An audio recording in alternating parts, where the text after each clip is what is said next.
உலகெங்கும் உள்ள மெகா தொலைக்காட்சி நேயர்கள் அனைவருக்கும் உங்களுடைய வெல்னஸ் குருஜியுடைய அன்பான வணக்கங்கள். உணவு, நீர், காற்று, உடல் சுத்தி, மனோசுத்தி, ஆத்ம சுத்தி மற்றும் அபியாசம் உடலுடைய ஆரோக்கியத்திற்கான அடிப்படையாக இருக்கக்கூடிய 7 தூண்கள். இந்த தூண்கள் என்ன, இதுடைய பலம் என்ன, இதை எவ்வாறு தினசரி வாழ்க்கையில் நாம் கடைபிடிக்க முடியுங்கிற ஒரு குறிக்கோள். இந்த விஷயத்தோடு இந்த ஆரோக்கிய தூண்களை நாம் முழுமையாக கடைபிடித்தாலே உடலில் நோய்கள் ஏற்படுவதை 90 விழுக்காடு நாம் தடுக்க முடியும். நோயற்ற வாழ்க்கை 99% நமக்கு கிடைப்பதற்கு நிறைய வாய்ப்புகள் இருக்கிறது. உலகத்தில் உள்ள எல்லா பாரம்பரிய மருத்துவ முறைகளும் சரி, இன்றைக்கு சமயம் மற்றும் கலாச்சாரம் சார்ந்த மருத்துவ முறைகளும் சரி, முதலாக சொல்லக்கூடிய விஷயம் என்னென்னா, உணவை கொண்டு தான் உடலுடைய ஆரோக்கியத்தை நாம் மேம்படுத்த முடியும்னோ, நோயை தீர்ப்பதற்கு உதவக்கூடிய மருந்துகள் கூட உணவிலிருந்து கிடைக்கக்கூடிய காரணிகளாக இருப்பதை கூர்ந்து கவனித்தாலே நம்முடைய நோய்களை நாம் மாற்றிக்கொள்ள முடியும் அப்படிங்கிறது தான். அந்த வகையில் இன்றைக்கு மூட்டு வலி, தீராத மூட்டு வலி, நாட்பட்ட மூட்டு வலி, முடக்குவாதம் சார்ந்த மூட்டு வலி, காயங்களால் ஏற்படுகின்ற மூட்டு வலி, வர்ம புள்ளிகளுடைய காயங்களால் ஏற்படுகின்ற மூட்டு வலிகள் வரை மூட்டு வலிகளுடைய சிரமத்தை குறைத்து ஆரோக்கியத்தை மேம்படுத்தக்கூடிய மூட்டு வலி தீர கஷாயம் அப்படிங்கிறதை பற்றி தான் இன்றைக்கு உங்களோடு நான் பகிர்ந்து கொள்ளப் போகிறேன். மூட்டு வலி காலையில் எழுந்து கொள்ளும்போது ஏற்படுகின்ற வலி, சமையல் அறையில் அரை மணி நேரம் நிற்கும்போது ஏற்படுகின்ற வலி, மற்ற நேரங்கள்லாம் எனக்கு வலி இல்லை, ஆனால் படிக்கட்டுகளில் ஏற முயற்சி செய்யும் போது எனக்கு ஏற்படுகின்ற வலி என் பிராணனை வாங்குகிறதுன்னு சொல்லக்கூடிய அளவுக்கு ஏற்படுகின்ற வலி, நடக்கும்போது, நீண்ட தூரம் நடக்கும்போது, 60 வருடம் பணியில் இருந்தேன், இப்போ தான் ரிட்டையர் ஆகிருக்கேன், ஒரு கோவில் போகலாம், ஒரு கோவில் குளத்துக்கு போய் ஒரு நிம்மதியான ஒரு வாழ்க்கையை வாழலாம்னு பார்த்தா நடக்க முடியாமல் இருக்கக்கூடிய இந்த சிரமம் என்னை பாடாய்படுத்துகிறதுன்னு சொல்லக்கூடிய ஒரு மன நிம்மதியற்ற நிலையில் நம்முடைய தந்தையும் தாயும் நமக்கு வேண்டிய நண்பர்களும் இருக்கிறத பார்க்குறேன்.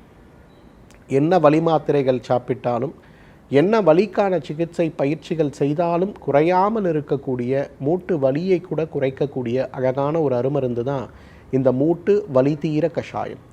முருங்கைக்கீரை, முடக்கத்தான், சுக்கு, மிளகு, மஞ்சள் மற்றும் சித்தரத்தை, இது ஒவ்வொன்றையும் 2 கிராம் அளவுக்கு எடுத்து 300 மில்லி தண்ணீரில் இட்டு கொதிக்க வைத்து 100 மில்லியாக குறைத்து வடிகட்டி காலை ஒரு வேளை உணவுக்கு முன்பு, மாலை ஒரு வேளை உணவுக்கு முன்பு அப்படின்னு ஒரு தீநீராக நாம் சாப்பிட ஆரம்பிக்கும் போது நம்முடைய ஆரோக்கியத்தில் மிகப்பெரிய அளவில் மாற்றமோ தீராமல் தினசரி வாழ்க்கையில் சிரமத்தை ஏற்படுத்தக்கூடிய வலியுடைய தன்மையும் குறைந்து போகிறத நம்ம பார்க்க முடியும்.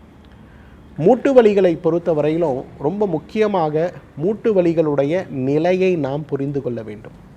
அதே போல் மூட்டு வலிகள் ஏற்படுவது வாதத்தாலா, பித்தத்தாலா, கபத்தாலா அப்படிங்கிற ஒரு புரிதலும் நமக்கு தேவை. நம்ம நினைக்கிறோம், ஒரு எக்ஸ்ரே எடுத்து பார்க்குறோம், மூட்டுகளில் தேய்மானத்தை காட்டுகிறது, மூட்டுகளுக்கு இடையே இருக்கக்கூடிய இடைவெளி குறைந்து போயிருப்பதாக காட்டுகிறது. அப்போ எனக்கு ஏற்பட்டு இருக்கக்கூடிய மூட்டு வலியும் மற்றவர்களுக்கு ஏற்பட்டிருக்கக்கூடிய மூட்டு வலியும் ஒன்றுதான் போல் இருக்கிறது அப்படின்னு நினைக்கிறோம். ஆனால் மிகப்பெரிய தவறு.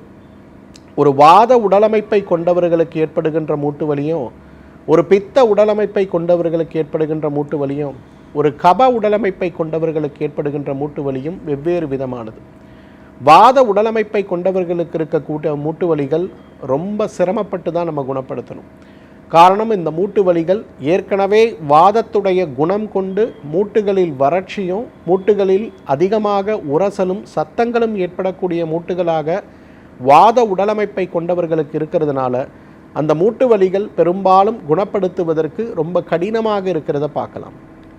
பித்தம் சார்ந்த உடலமைப்பை கொண்டவர்களுக்கு மூட்டுகளில் அழற்சிகள்னு சொல்லக்கூடிய இன்ஃப்ளமேஷன் எப்பொழுதுமே இருந்து கொண்டே இருக்கிறத தான் பார்க்க முடியும்.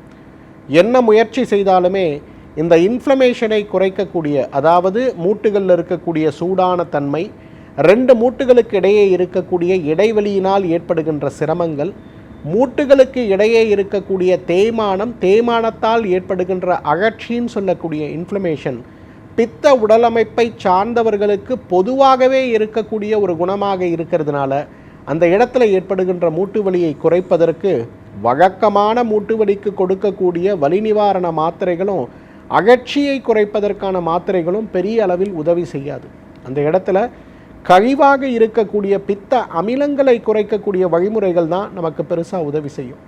அதே போல் கப உடலமைப்பை கொண்டவர்களுக்கு இருக்கக்கூடிய மூட்டு வலிகள் பெரும்பாலும் அதீதமான முடக்குவாதம் சார்ந்த இயக்கம் குறைகின்ற, கையை மடக்க முடியவில்லை, காலை மடக்க முடியவில்லை, நீட்ட முடியவில்லை, அமைப்பு ரீதியான மாற்றங்கள், உடலுடைய செயல்பாடு ரீதியான மாற்றங்களாக அவை இருக்கும்போது அவையும் நமக்கு சிரமத்தை ஏற்படுத்துவதை பார்க்கிறோம்.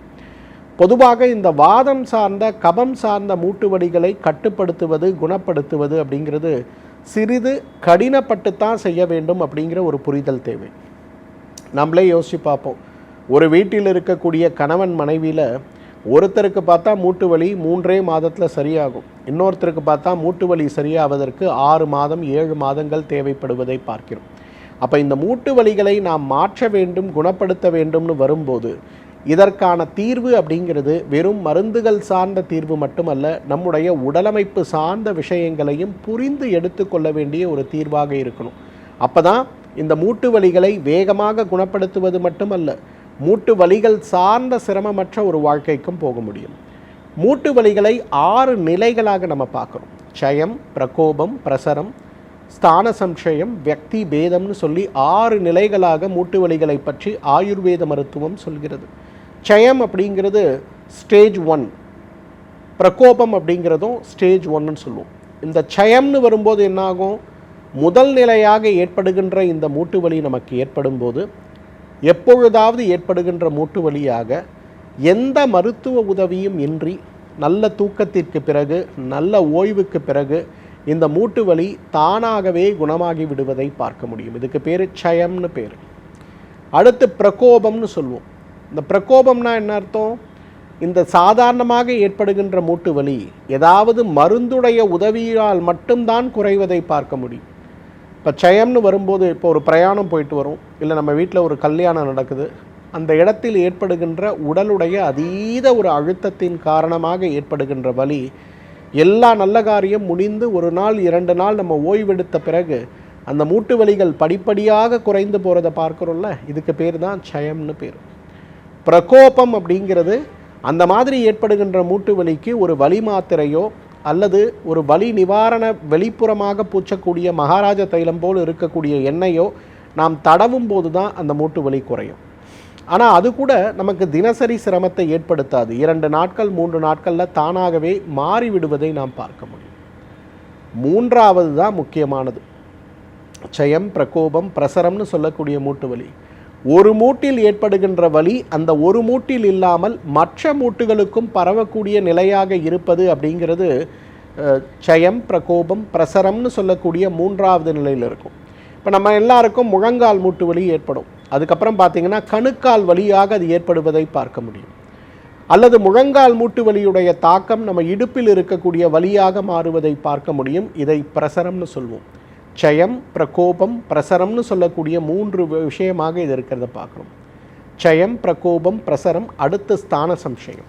இந்த ஸ்தான சம்சயம்னு வரும்போது தான் நீங்கள் எக்ஸ்ரே எடுத்து பார்க்கும்போது மூட்டுகளில் மாற்றம் அடைந்திருக்கிறத நம்ம பார்க்க முடியும். அப்போ தான் மருத்துவர் நம்மக்கிட்ட சொல்லுவாங்க, சார் உங்களுக்கு மூட்டுகளில் தேய்மானமாக இருக்குது, மூட்டுகளில் இருக்கக்கூடிய குருத்தெலும்புகள் தேய ஆரம்பிச்சிருக்கு, மூட்டுகளில் எண்ணெய் பசை குறைய ஆரம்பிச்சிருக்கு, மூட்டுகளில் இருக்கக்கூடிய அழுத்தங்கள் உடலில் நிறைய மாற்றங்களை ஏற்படுத்த ஆரம்பிச்சிருக்கு அப்படின்னு சொல்லுவாங்க. க்ஷயம், பிரகோபம், பிரசரம், ஸ்தான சம்சயம்னு சொல்லுவோம். 5ஆம் நிலை வியக்தின்னு சொல்லுவோம். இந்த வியக்தின்னு வரும்போது பார்த்திங்கன்னா எக்ஸ்ரேல பார்க்கும்போது லேசான தேய்மாகமாக இருக்கக்கூடியது எக்ஸ்ரேல பார்க்கும்போதே மூட்டுகளுக்கு இடையேயான இடைவெளி குறைந்து போயிருக்கிறது, மூட்டுகள் ஒரு பக்கமாக வளைய ஆரம்பித்திருக்கிறது, இதற்காக அறுவை சிகிச்சை தான் செய்யணும் அப்படின்னு சொல்லக்கூடிய நிலையில் இருப்பது வியக்தின்னு சொல்லுவோம். முழுமை பெற்ற மூட்டு நோயாக மாறி இருக்கக்கூடிய ஒரு நிலைக்கு தான் வியக்தின்னு பேர். அடுத்து பேதம்னு சொல்லுவோம். பேதம்னு சொல்கிறது தான் மூட்டுகள் முழுமையாக மாற்றமடைந்து கால் மூட்டுகள் வளைந்திருக்கக்கூடிய நிலையோ அல்லது கால் மூட்டுகள் வளைந்து போய் இருக்கிறதுனால நம்முடைய நடை, நம்முடைய தினசரி வாழ்க்கையில் மூட்டு வலி மிகப்பெரிய அளவு சோர்வை உருவாக்கி இருக்கக்கூடிய ஒரு நிலையிலேயோ நாம் பார்க்கக்கூடியது தான் பேதம்னு சொல்லுவோம்.